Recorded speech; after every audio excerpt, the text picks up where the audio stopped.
Hands of Fate by George Petnuch.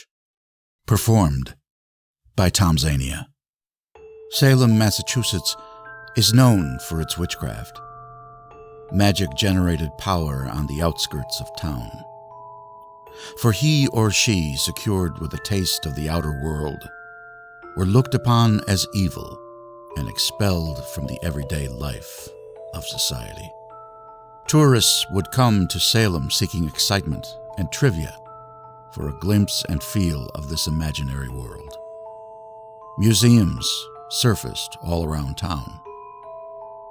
The barn was a taste of the 1600s, equipped with propelling facts of yesteryear with museum themes that raised the thoughts of heaven and hell. There were artifacts, similarities of wax figures, famous people of witches and warlocks. Themes a museum keeps up with to the inviting public. Mr. Stanley was a common Joe from a small town in Pennsylvania. He was fascinated with witchcraft. A small-time accountant, on vacation to get away from it all. He visited the barn. One of the games and displays were hands. Some with gloves, some just bare for $10. You can choose 3 sets of hands with gloves or bare. But once you pick a hand, there is a chance you would never come back to the real world. They called it the Hands of Fate fantasy. It's a question of dare. Mr. Stanley wanted to live out fantasies. He told the clerk, "I'm going for the top prize." He looked at a pair of gloves, and he tried them on and turned into Rocky Graziano. Winning the world middleweight title for his first fantasy was a winner. He came back.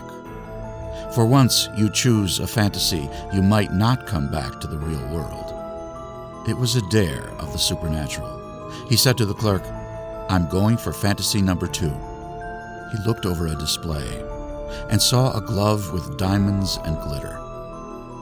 He tried it on. He turned into Michael Jackson singing Man in the Mirror in front of 50,000 screaming and applauding fans. He came back. He said to the clerk, "I'm going for fantasy number 3. The clerk said to Mr. Stanley, "You may get stuck in a fantasy with no return. No matter what, I'm going for it." He looked around and saw a pair of hands so shiny, rough, and the veins popping out of them. He said to the clerk, "They must be the hands of fate, of a strong and powerful ruler." He tried them on. He was in an interrogation room being questioned for the murder of 13 women. For Mr. Stanley turned into Albert John DeSalvo, also known as the Boston Strangler.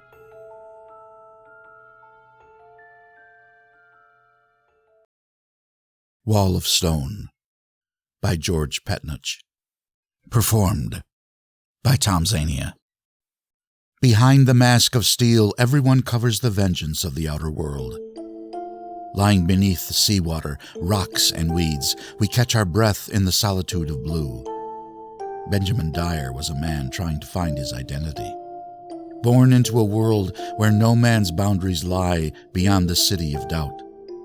Strategy was a called game everyone admires and addresses as the common cold.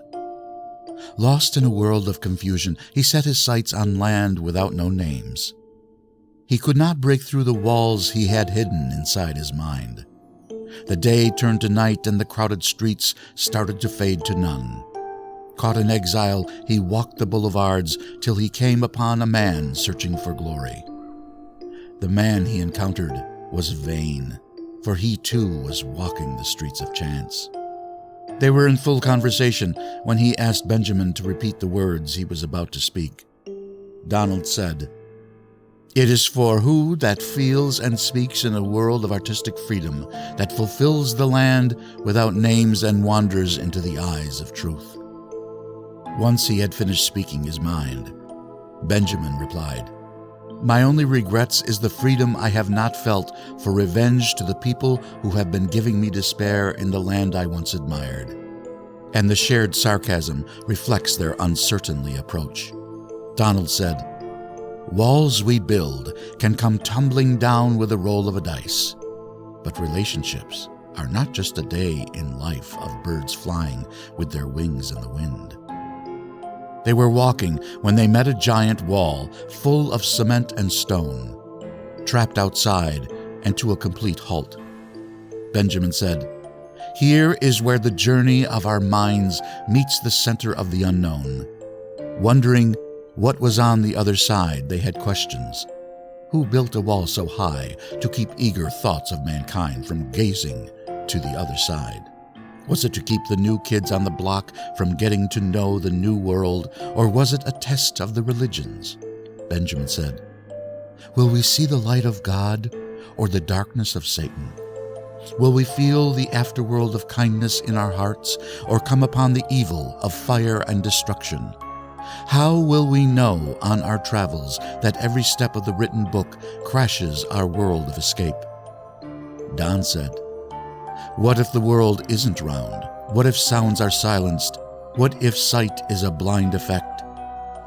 Is it clouds of blue beneath our feet, or blistering, sizzling black coal that burns the sole of our shoes?"